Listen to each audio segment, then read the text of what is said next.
হচ্ছে butter chicken. তো butter chicken দেখো আমি মেখে রেখেছি, চিকেনটাকে একদম ভালো করে ধুয়ে নিয়েছি। ধুয়ে নিয়ে এর মধ্যে কিন্তু টক দই, লবণ, সর্ষের তেল, তন্দুরি মশলা, চিকেন মশলা সব দিয়েছি।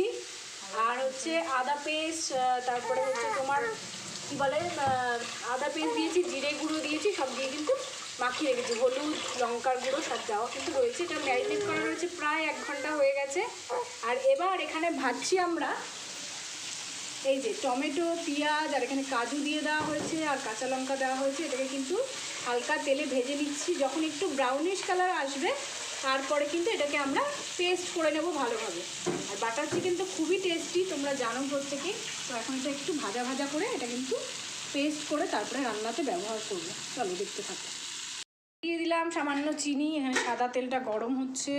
এখানে যেটা ভেজে নিলাম দেখালাম, সেই ভাজা সব জিনিস কিন্তু এবারে পেস্ট করে নেব, একটা ফাইন পেস্ট কিন্তু তৈরি হবে। আর এবার তেলের মধ্যে দিয়ে দিচ্ছি সামান্য একটু বাটার। দেখো সামান্য বাটার দিয়ে দিয়েছি। এবার দিচ্ছি মাংসটা দিয়ে দিলাম। এবার কষিয়ে নেব ভালো করে। মাংস মাখিয়ে মোটামুটি 1 থেকে 1.5 ঘন্টা রাখবে, তাতে কি হয় মাংসের ভিতরে মশলাগুলো ঢুকে যায় এবং খেতেও কিন্তু খুব স্বাদ হয়। এই যে মাংসটা দিয়ে দিয়েছি। এবার এটাকে ভালো করে নাড়াচাড়া করে নেব। পেস্টটাও তৈরি করে নেব, মশলার যে পেস্টটা আছে কষিয়ে নিয়েছি একদম, কিন্তু ভালোভাবে কষে তেলটা বেরিয়ে গেছে।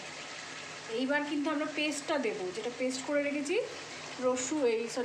পেঁয়াজ আর হচ্ছে তোমার টমেটো, লঙ্কা, যেটা আমি ভেজে নিয়ে পেস্ট করেছিলাম, এবার সেই পেস্টটা কিন্তু দেবো।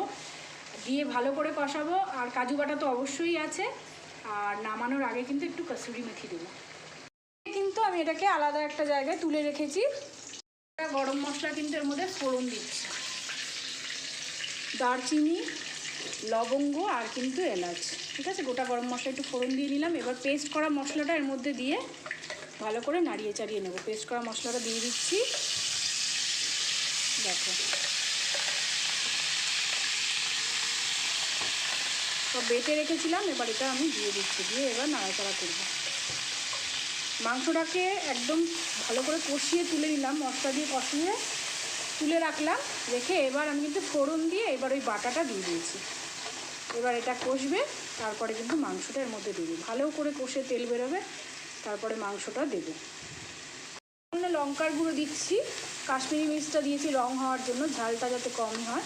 আর তার সাথে কিন্তু ভাজা মশলা, যেটা আমাদের বাড়িতে করে রাখা ছিল নিজেদের করা, সেই ভাজা মশলাটা এর মধ্যে কিন্তু আমি দিয়ে দিলাম টেস্টটাকে আরও বাড়ানোর জন্য। কষছে, এর মধ্যে একটু হালকা কসুরি মেথি দিয়েছি, যদিও মিশে গেছে অতটা বোঝা যাচ্ছে না। এবার আমি কিন্তু যেটা মাংসটা কষিয়ে নিয়েছিলাম, এবার সেই মাংসটা ঢেলে দিচ্ছি। এই মাংসটা ঢেলে দিলাম। এবার দুটোকে ভালো করে কষিয়ে নেব।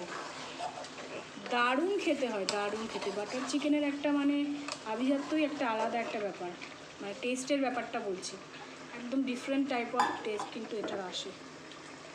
চলো, মাংসটা প্রায় কিন্তু শেষ পর্যায়ের দিকে, এখন হয়েই এসছে মোটামুটি। দেখছো ভালো করে কষে কিরম তেলটা ছেড়ে গেছে। যে কোনো জিনিস যত কষবে তার স্বাদ গন্ধ কিন্তু তত বাড়বে। দেখতে থাকো, আবার নামানোর পরে দেখাচ্ছি। মাংসটা প্রায় রেডি। গরম মশলার গুঁড়ো একটু উপরে দিয়ে দিলাম, এটা স্বাদটাকে আরও দ্বিগুণ বাড়ানোর জন্য। আর দিচ্ছি একটু এর উপরে সামান্য একটু বাটার। ব্যাস, এবার নাড়িয়ে চাড়িয়ে নিয়ে কিন্তু আমি জিনিসটা নামিয়ে নেব।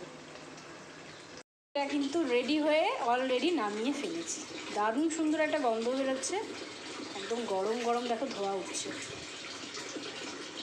চলো আবার নিউ রেসিপি নিয়ে আবারও হাজির হব। ততক্ষণ টাটা, বাই বাই।